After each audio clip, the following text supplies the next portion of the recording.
Life sometimes feels like a crooked maze.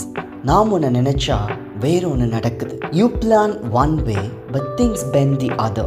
அநேக தடைகளையே நீங்க பார்த்துட்டு இருக்கலாம். And you wonder, why is this so complicated?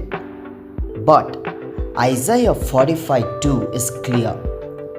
God says, I will go before you and make the crooked path straight.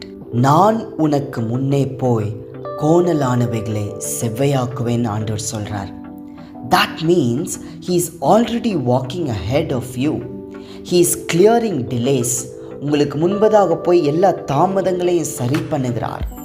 crushing confusion, எல்லா குழப்பங்களை எடுத்து போடுகிறார். தடைகளை உடைக்கிறார். he is breaking the barriers, not just showing the way but becoming the way.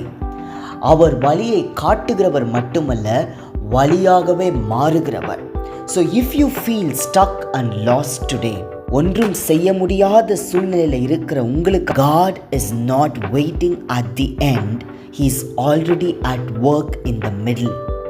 முடிவில் உங்களை சந்திக்கிற தேவன் அல்ல, நீங்கள் எல்லாத்தையும் கடந்து வந்து என்னை சந்திங்கன்னு சொல்கிற தேவன் அல்ல.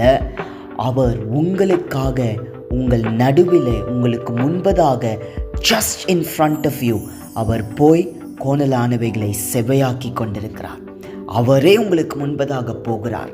இனி எல்லாவற்றையும், எல்லா ரஃப் பாத்தையும், குருக்கெட் பாத்ஸையும், தடையான காரியங்களையும் நீக்கி சமமாய் உங்களுக்காக வழியை அவர் செய்கிறார்.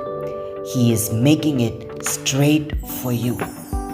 When the path twists, trust the one who straightens it.